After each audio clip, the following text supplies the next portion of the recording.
Hello and welcome to Tricks of the S-Trade channel.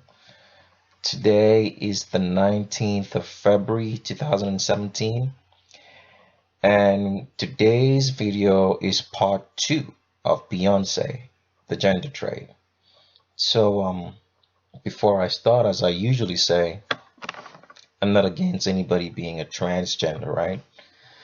What I'm against and what I am exposing is the organized system put in place to take children before they can reach the age which they can make a choice for themselves, right? To live, right? In a sex that they want to, that choice is taken from them.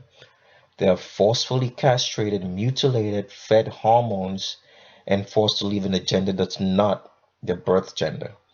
Now, as I've always said, if you've watched the part 1 of this video already, we have talked about that already. And as I've always said, the people who are the hams of this is the Vatican. All right. Now, when people come in contact with the truth, it serves like it's like a shock. It's too shocking for you to be able to accept it. All right. So why am I saying that? It's because of the fact that, your whole life, our lives have been built on lies. And so we're used to the lie. We've accepted the lie as a fact, as the truth. And so when you come in contact with the truth, it's like something you can't understand, even with all the facts being presented to you. All right? With all the facts presented to you beyond reasonable doubt, you will still choose not to accept it. But that's on you. It's not gonna be on me because I found out the truth and I'm gonna stick with it. Now, the reason why this show is about Beyoncé in part 2 is because, a lot of people watch this light show of the Grammys, which you can see right now on my screen. And they'll say, oh, yeah, we did see Beyoncé's baby bump, but it was a light show. And they'll say, oh, no, we saw she was pregnant with a baby bump. Duh, that was a light show. How can you be so, are you that simple to be deceived?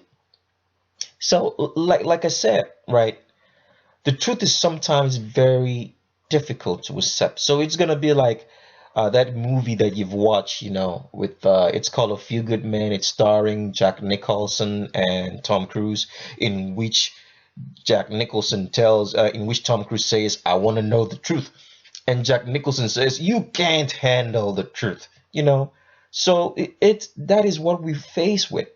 So I'm here just to present some more facts to you that Beyoncé has never ever been pregnant because she's been a dude all along.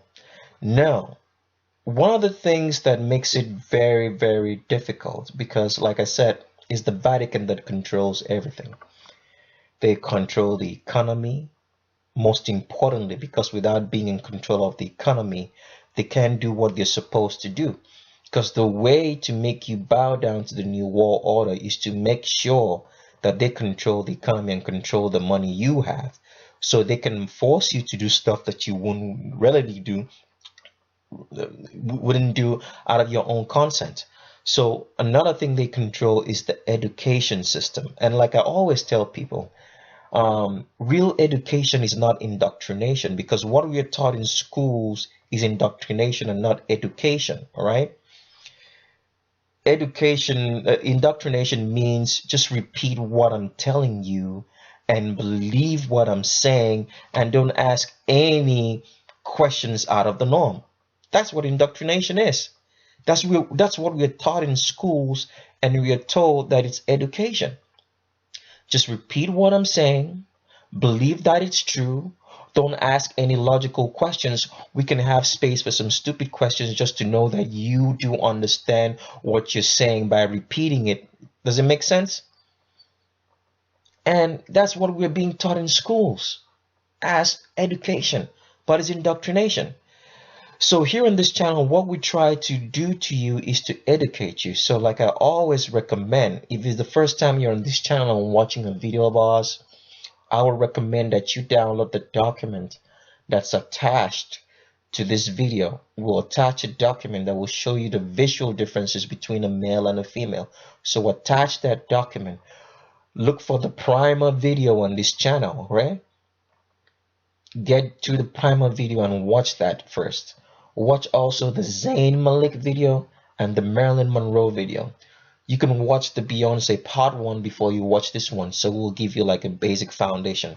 So before I go further, right, I just want to say, I want to show you a little bit of timeline in history that can clear a lot of things up, all right? Now, people always say that maybe you've heard this a couple of times when they tell you that the Illuminati, right, runs the world, which is technically correct. It is correct. But what they never tell you is that the Vatican is the Illuminati, all right? Now, I've already presented this fact before on a page, but I'm just going to present that again so that we can get into the basis of this show. Now, Adam Weishaupt is the guy who founded the Illuminati officially in the records, right? But let me just read something, and it's like I always say, it's wonderful how stuff is right in your face. But because you've been so mind indoctrinated by the system, the media, which is all owned by the Vatican, right? Telling you all sorts of stories, and you choose not to go down and read. You just believe what they tell you. It's in your face. The evidence and fact is right in your face, telling you who is the Illuminati. And yet, we refuse not to see it. So I'm going to read that right here again, just so we can get into the basis of this show, right? It says, Adam Weishaupt was born on the 6th of February, 1748 in Ingolstadt, follow my mouse, in the electorate of Bavaria. Weishaupt's father, Johann Georg Weishaupt, right, died in 1753, okay? When Adam was 5 years old after his father's death, he came under the tutelage of his godfather, Johann Adam Freiherr von Eichstätt, okay? Can you see that?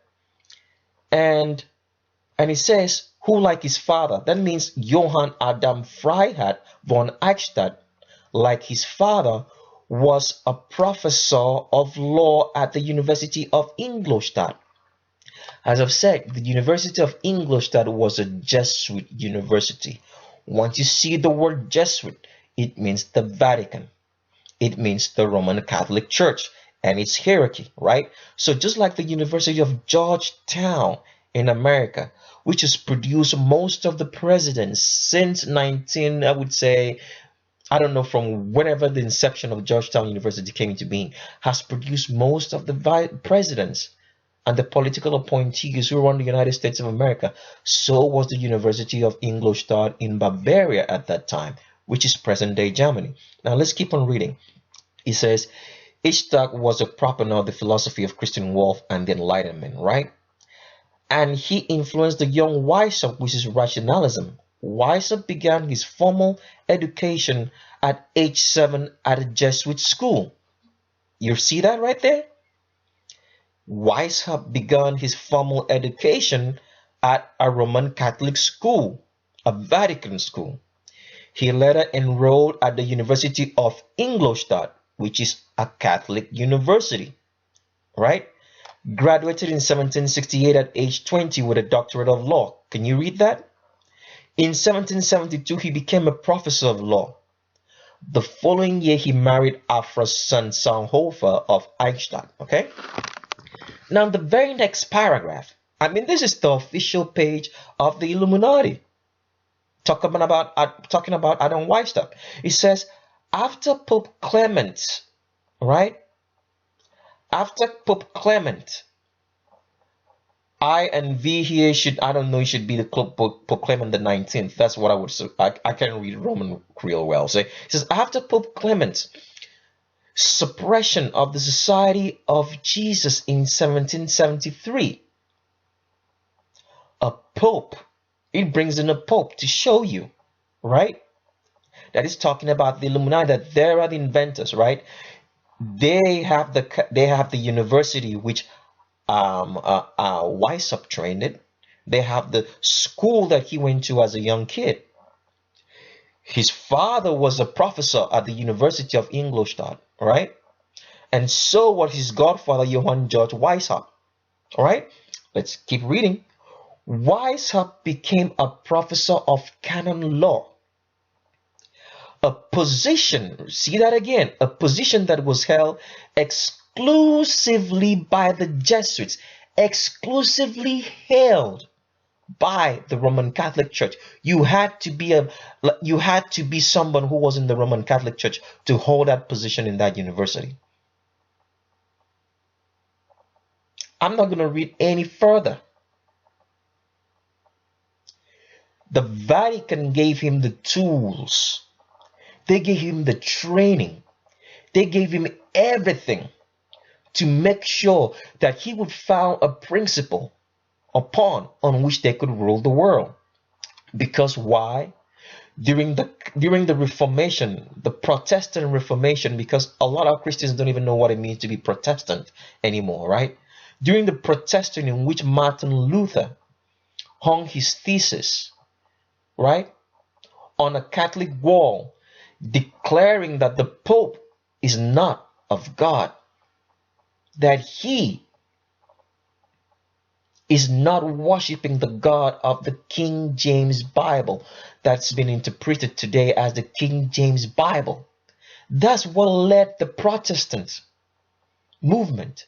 And because of what Martin Luther King did, a lot of kings and queens in Europe decided to rebel against the Roman Catholic hierarchy, which they were under. So a lot of kings came out of that. And because of that, they became Protestant. And when they became Protestant, they were very, very successful.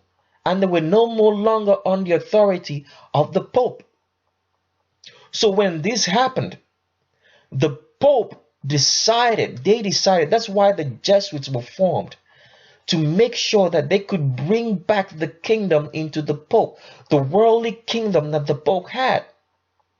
This is where Adam Weishaupt was trained, to make sure that he could found principles on which they could make rule the world again as it was before the Protestant movement.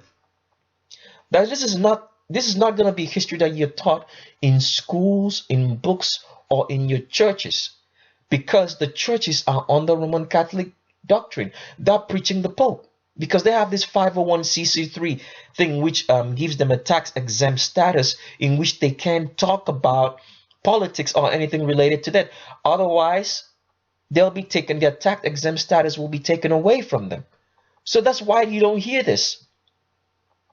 And then also, most of the people who call themselves pastors, like I said, when you see someone on TV, you can't trust that person. He's not working in your own interest. He's working in the interest of his own interest or the system itself, which is run by the Vatican. Like I said, if you happen to see me on TV, please don't listen to me anymore. All right? Because like I've said before, there are only two types of people we see on TV. People who run the system, the people who are working for the system, or the second type of person is a person who's been made to be a scapegoat. That means he's been an enemy of the system.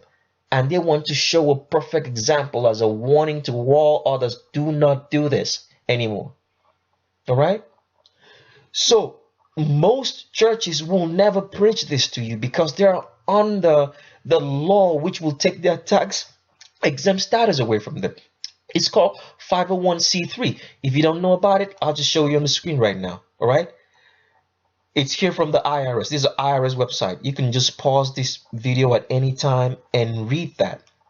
As you can see right here, it will say to be tax exempt under the section 501c3 of the Internal Revenue Code.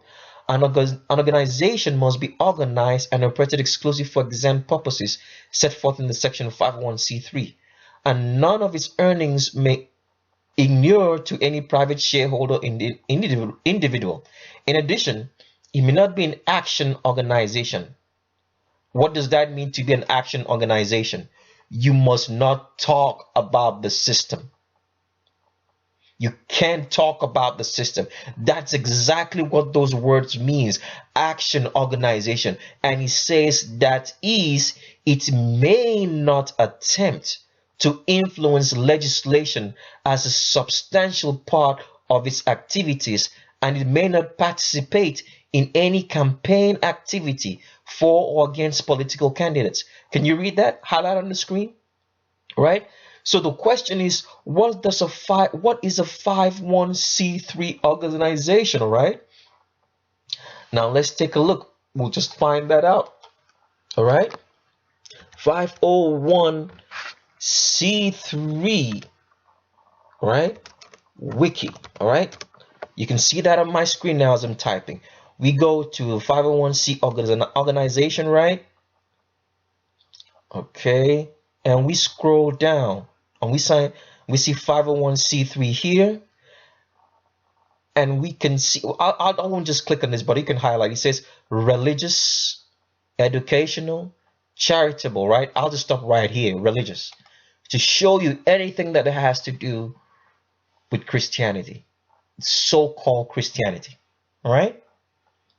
So with that said, I want to show you a brief history as well.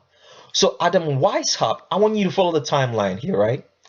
In 1776, May 1st, Johann Adam Weishaupt founded the Illuminati. I want you to follow this timeline really good, okay? Now, after that, you see something here. We go to the Federal Reserve Bank, which controls the economy, right? And it says Alexander Hamilton, the first Secretary of the Treasury, started a movement in 1780, 4 years after the Illuminati was found, advocating the creation of a central bank. Can you see that? Follow the timeline, right? Let's go to the next timeline, right? It says, in response, after 1780, in 1791, the United States was, the first Bank of the United States was established in 1791. This was the preempt bank for the Federal Reserve Bank, all right? Can you see that? Now, after that, it says that's how they started controlling the economy, to make sure that they would have everybody in their firm grip. If you're not working for us, if you're not contributing to the lies, then you can't eat. Because how do you make a man a slave? The first rule of all slavery is that you take land away from the people. Prior to this, all land was owned by individuals and monarchs. People were defined by how much land they had. So that's, for example, if you wanted to know who a man was, all you needed to ask was which lands did he own, and they would describe, oh, he's so and so and so, and he owns here, here, and here. That's how people were described. Your name was even attached to the land. So if you say, for example, your name was John, it would be John of Bavaria. That's how people were known. The lands defined who they were. Now, in order to make a man a slave, you have to take lands away from him. So what did they do, right? Now, the law says that all land is the property of the United States government or any other country in which you are. Individuals can't own lands anymore. So when individuals can't own lands, what happened? Because when you own land, you can plant your own crops, rear your animals, and feed, and you wouldn't need any help from anybody or ask anybody for anything. But once the rights of ownership of land has been taken away from you, you have to come into the system. And the only system that works, and that system is the money system. That's the way it works. In order for you to get money, you have to be subject to rules. A typical example I'll tell you is like, for example, if your employer tells you to be at work by 7 o'clock in the morning, indirectly your employer is controlling your life, because you're going to be making sure and working towards the fact that by 7 o'clock in the morning, right, that you're at work. So you have to do everything on time. He's controlling your life. Why? Because you're in the money system. You don't have land that you can feed on, plant your own crops. There's so many rules and regulations that will not let you do that. And secondly, the land's been taken away from you. It's now the property of the state. Okay? So let's go on now. Still following that timeline. Now, after this, what happened was, in response to this, First Bank of the United States was established in 1791. Its charter signed by George Washington. That was the preempt bank for the Federal Reserve. Now it says, if you can read this, you can go and read this history on your own. After that, a financial crisis known as the Panic of 1907 was started. All right. And then the Federal Reserve Bank, in response to this, the federal system was created by the Federal Reserve Act of December 23, 1913, 2 days before Christmas, when Congress was asleep. That's what happened. This Federal Reserve Bank was never ratified. And as I've always said, there are two ways you can generate money. All right. Now, the money that the Federal Reserve Bank generates for the United States is generated out of debt. So I'm going to explain that. So, for example, let's say your U.S. government wants $1 million for whatsoever need, all right? Now, they'll go to the Federal Reserve Bank. The Federal Reserve Bank will print $1 million notes at a cost of, say, $100,000. So the total cost of that money will be $1.1 million. All right. Now the Federal Reserve will add an interest rate depending on, I don't know how much, I don't know what they do up there or what's the interest rate like. They'll add an interest rate. They'll hand it over to United States government. So the United States government will owe them 1.1 million for 1 million that they were needing, and they'll also have an extra added on interest rate on that. So when that happens, the U.S. government has to come to you, will tax you. That's the reason for all the crazy rules and regulations, to tax you to make sure you pay that money. It's a form of control. Now, under the normal law of the United States, Congress is supposed to print its own money.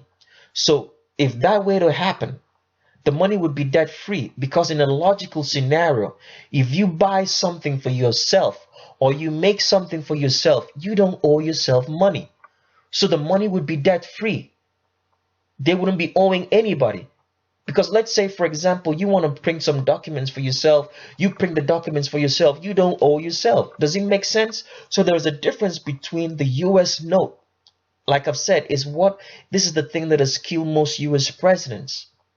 Be JFK, be Abraham Lincoln, because they wanted to be the ability to print their own money without debt, so they don't owe nobody anything. So do your own research. There's a difference between the US note and the Federal Reserve note. You have to go look that up. All right. Now follow the timeline as I was saying. So at 1913, the Federal Reserve Bank was created. Now let's go on now. In World War I, right, started a year later. Do you think that's a coincidence? This was all part of the plan of the Illuminati. All right. Now they found out, now you control the money first.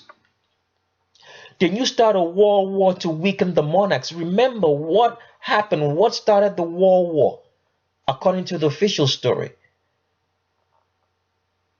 the prince, heir apparent to the throne of, is it the Austrian Empire, was assassinated. So the war served the purpose to weaken the monarchs and the Protestant empires around, which had succeeded from the Pope and the Roman Catholic Empire. Okay. So in order to bring them back, first they had to control money, in order to control them and to destroy them. Then they used war to weaken them. You can see that on the screen right there. Now, so And then another thing that happened, this is what people always say, all right? They say the Jews are scapegoats. The only reason the Jews, because the Jews that we see today are not the real Jews of the ancient Hebrews in the Bible. Okay? That's what a lot of people don't know.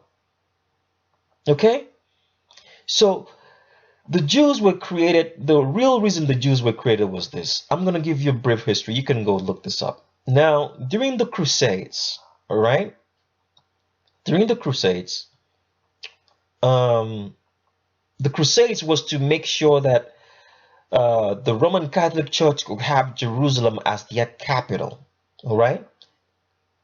This was the reason for the Crusades. Now, the Crusades couldn't bring back Jerusalem under the authority of the Roman Catholic Church. All right. Now, prior to that, the way the Crusades had to go in the first place was this. All right. The Roman Catholic Church had tried to um,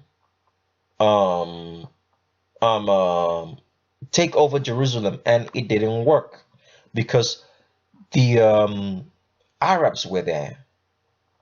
Now, the Arabs were pagan. They didn't really have any. They didn't really have any, let's say, religion as it was. They were pagan, all right? And so, and fighting the Crusades wouldn't really win them a war. So the Vatican hierarchy started to think, how can we, because it's not working, fighting these people hasn't been working. How can we get them to give us Jerusalem? So they invented, Islam, right? So because the Arabs had known that according to the Bible, they were the children of Ishmael.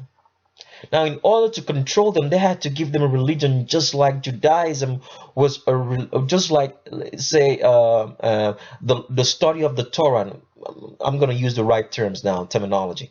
The study of the Torah was what the Israelites, the ancient Hebrews had, right? Okay. Now, so the ancient Hebrews at this point in time were still fighting, even after the destruction, fighting to still keep a hold on Jerusalem. And then you have the Roman Catholics also trying to fight to have Jerusalem, and the Arabs were fighting as well, and the Arabs were much more plentiful in number. All right, and this war wouldn't work, and they were pagan. So in order to control them, they had to create some sort of religion, because people get unnecessarily attached and fanatic when they have a god.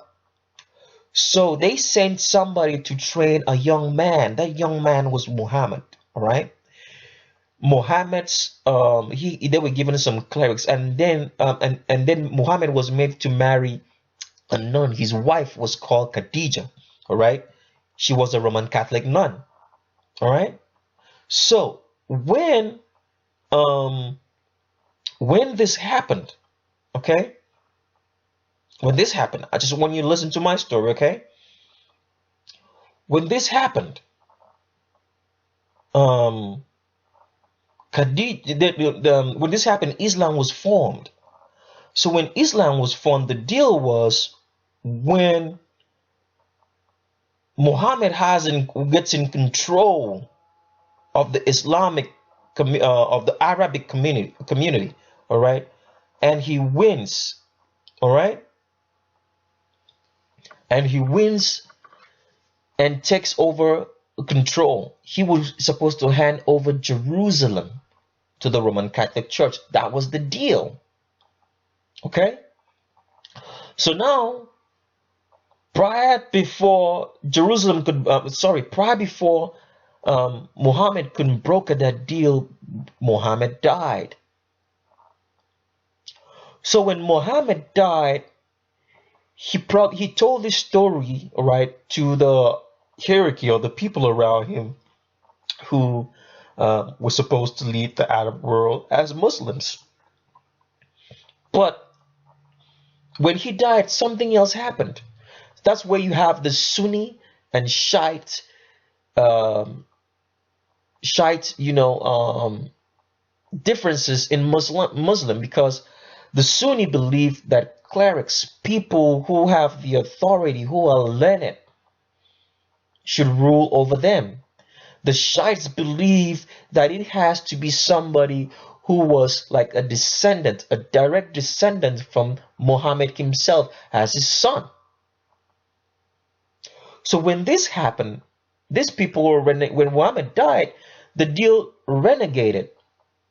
All right, these guys didn't give over Jerusalem anymore to the Roman Catholic Church, to the Vatican.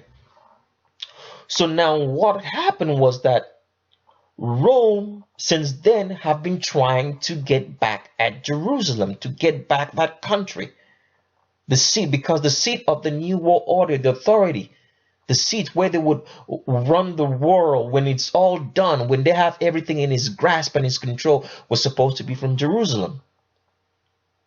So now when those leaders, when this split happened after the death of Muhammad between the Sunni and the Shiite, these guys renegated on the deal, and they said they didn't want the Roman Catholic Church anymore. So they started to attack Rome. So if you ever heard of the Moors way back in the day, this is why these people started going into Europe, to make sure that that deal would never ever happen. Okay? Now, unfortunately for them, they didn't win. So, and then when they didn't win, Rome was now on a vengeance against the Muslim world. So when you see all the problems in the world and they're attributed to Muslims, is because the Muslims do not wish, they do not agree, especially not the hierarchy, because the hierarchy they can broker deals with the hierarchy, but the people itself, the lower base people who don't understand that Roman Catholicism and Islam is the same thing. Like I've always said, they worship with the same prayer beads, whether it be prayer beads or the rosary. They worship the same saint or whatsoever called Fatima, right? So they don't understand that. So that's why there is anger against the Muslims today, because they didn't give them Jerusalem, and they're still not willing to give them Jerusalem till today. All right? So the Vatican had to find another way to get back to Jerusalem. So that's why they invented the fake Jews and brought them back under the guise, right? They instigated the First World War. The World War served two purposes. One, to weaken the monarchs who had succeeded from the Roman Catholic Church, right? And then two, to make the Jews to be hated, to kill enough Jews such that fake Jews, such that they would want to go back to find a land for them, give them the premise to find Israel. So that is what really happened. Okay? The Jews that you see today are not the ancient Jews or Hebrews of the Bible. Because in the first place, right, they weren't even the color of the skin that they are today. I'll just give you a place to read in the Bible. You can go to King James, okay? The King James Bible, and read Amos chapter 9 and verse 7. I'll pull that up right here so you can see. Let me try to pull that up. All right? I'll pull that up real quick, okay? If we go, let's go right here, right, and see. All right? Book list. We go to Amos.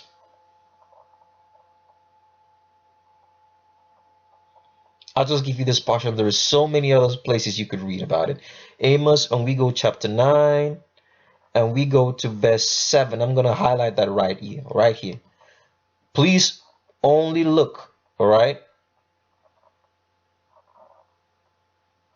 And now, this is a wrong New International Version, I thought as well. Let's go to King James, because he will say it properly, so you're not confused, because a lot of these Bibles, I don't know what they are reading on the interpretation in that. All right, okay? So Amos chapter 9, right, and verse 7. Can you see that right here? Highlight on my screen, all right? He says, I'll just read it. It says, "Are ye not as children of the Ethiopians unto me? Here the Bible's it's likening the children of Israel as Ethiopians. And what color are the Ethiopians today? They still remain the same color. They haven't changed. They're black. Black in skin color. That technically shows you that the people that you're looking at are not the real Jews. They're not Hebrew. Right? And you can read it for yourself. Are ye not as children? He's talking about the Israelite children. Are ye not as children of Ethiopians unto me, all children of Israel, saith the Lord? Can you see that? Have not I brought up Israel out of the land of Egypt? Can you read that? So I'll close that. You can pause and read and anything else. So that's just one of the few exceptions, all right, to show you that the physical look of the ancient Hebrews were not the same as of the Jews today. That's why, for example, you've ever watched the movie The Ten Commandments, right? In which Charlton Heston, right? It's one of those parts they never act out in that movie, in which God tells Moses, right? Put your hands in your bosom and bring it out, and it will turn white. You will see they never acted that part out because Charlton Heston was white. He can be more white than white. It wouldn't be a miracle, right? So that goes to show you that these people are not the real Jews, all right? So now, with that said, so I spent a lot of time rambling. It's just to give you a background of what we're talking about. Let's get into Beyoncé here, right? Now, I found this picture of Beyoncé, and I'll show you the website that I found it from. You can pause this video anytime and look it up. Now, here's the website. Highlight it on my screen and follow my mouse, okay? All right, you can pause it and take a look and just copy that link out and post it, all right, in your browser and see what I'm talking about. We'll go back to the picture now on my screen, okay? Now, I was taking a look at Beyoncé. Now, if you watch the part one of this, then you can understand what we're saying. And I want you to look at the way she places her hands on her hips. Women don't place their hands on their hips right there because it's way too low. If I was a man, that's where I would place my hands on my hips. Women place their hands farther up on their hips because it has to be on top of your hips, right? Because if you place it here, it would be uncomfortable for a while. Can you see that right here? So let me just show you what I'm trying to talk about. Let me find a picture, okay? Now, if you're female and you want to place your hand in your hips, you won't place it here because that's way too low. It will be uncomfortable because your hands wouldn't rest properly and rest well. You would push it up further and you rest it around here, right? Where your hips actually start, on top and on the side. And if you look at her over here, it's supposed to place it right over here. So why come she's placing it down here? Because that's where her hips actually start, and which is the line, which is a male hip line. Can you see that? All right. Now, so the next picture that I want to show you, we have to do a little more investigation just to show you what I'm saying. Now, the next pictures I'm going to show you, we're going to compare the skulls. And like I've always said, when you're comparing skulls, you have to compare skulls of the same ethnicity and the same height, and you have to take into account the weight as well, because first of all, the skull of a black man or black people are usually heavier and denser because of the bone structures, right? Because black men or black people usually have heavier bones because they have more water retention in their bone structure, right? And it's denser. The bones are denser than other ethnicities. So when you're comparing skulls, you have to compare skulls of the same ethnicity, like for like. Does it make sense? And you have to take account of the height of the person and the weight, because if somebody is fat, when you're looking at the person visually, right, he's gonna have more, he or she's gonna have more fat in the face, so we'll give the appearance of the fact that the skull or the brain or the skull is much more bigger than what it's supposed to be. So you have to take into account those differences. Now, in comparing skulls today, like I've always said, a male skull is at the least 10% much more bigger and larger than a female one, because men at the least have 10% more brain matter than a female. So that brain weight, brain mass requires the skull to be bigger and larger to compensate to be able to carry that. All right. So we're comparing skulls today, and comparing, you're going to be comparing Beyonce's skulls with the skulls of some people in in the picture that I'm going to show you, who are considerably of the same height and almost the same weight. Okay, so we'll be comparing a skull with the skull of Rihanna, which we know for a fact is a woman, and we'll be comparing her skulls to that of Meek Mill and Jay-Z in this picture. So we want to I want to show you the heights first so you can understand what I'm saying. Now, if you're looking at my screen right now, you'll see that Jay-Z's height is 6'2", right? So we'll take on Meek Mill, all right? Meek Mill height, all right? Meek Mill is 6'3", all right? Can you see that on my screen? Okay. Now we'll look at Rihanna height, okay? On my screen, you see she's 5'8", okay? Can you see that? Now we'll do another. We'll do last the person in question, Beyonce height, all right? And she's 5'7", all right? So let's get on to the pictures right here. Now, the picture I wanted to show you, okay? Now, oh, where is it now? Where's my pictures? Let's see. Come on. All right, let's start here. All right. Now here's a picture of Beyonce. Now remember, this guy is 6'2", Meek Mill. He's 6'3". She's 5'7". We know Nicki Minaj is a girl, all right? Fact, she's a woman. Don't let nobody tell you any difference, okay? Now, if you compare Beyonce's skull right here, she's 5'7". Remember that. Let's say the same weight with Meek Mill. You will see that this skull is as huge as the guy over here who's 6'3".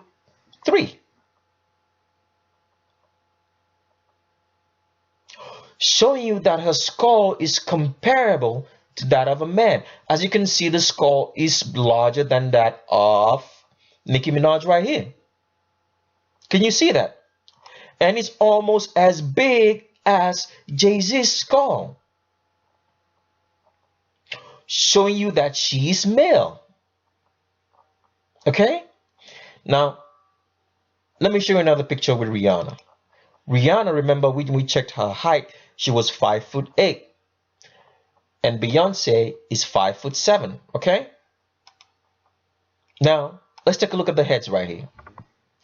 She is 5'7". Remember, when you're comparing skulls, they have to be of the same height and almost the same weight. You have to take account of that. They also have to be of the same ethnicity. That means you're going to compare black skulls with black skulls. If you're going to compare Caucasian skulls with another Caucasian, and maybe Arabic with Arabic, that's how, so you can find the differences. And like I've always said, a man's skull has to be at the least 10% larger than a female one. If you compare the skulls right here, you will see that Beyonce's skull is bigger than Rihanna, and she's shorter than Rihanna. Rihanna is a female, and you're looking at a male over here. All right. Now, some more pictures that's going to be very, very glaring because of all the headgear and everything else here. It might look very, very funny to you. Take a look again. Whose skull is bigger amongst the two? She's 5'7". She's 5'8". In a normal sense, if they were both female, her head should be larger than this head over here. You can pause this video and look again. But as you can see, the head over here is larger than this, showing you that this is male at 5'7". All right? Okay, another picture. Let me show you one more.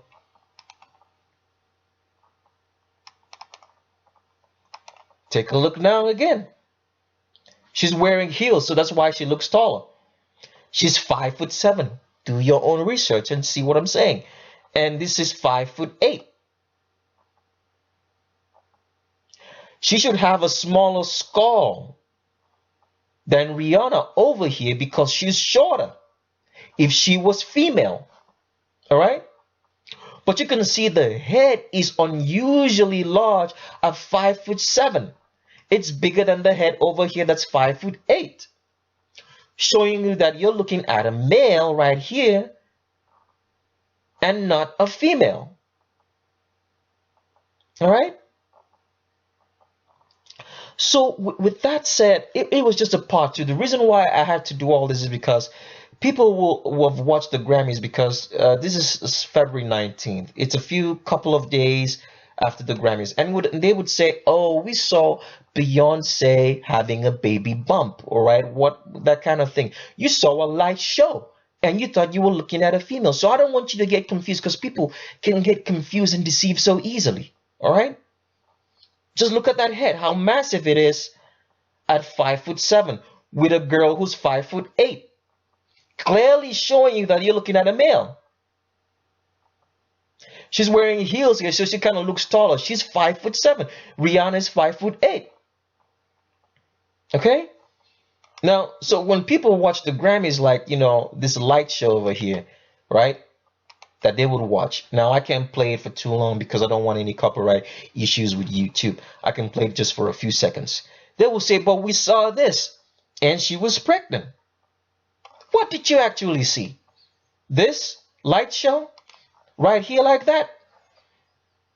Because they matched the light show with the actual appearance of her on stage. Is that what you saw? That's what you saw, right? And some would say, oh, we saw her pregnant. Dudes can get pregnant. All right? Don't be fooled. You're looking at a male. All right? So with that said, I come to the end of this video. It took that long because he just deserves special attention, right? I don't want you to get confused, all right? Thank you, and bye-bye.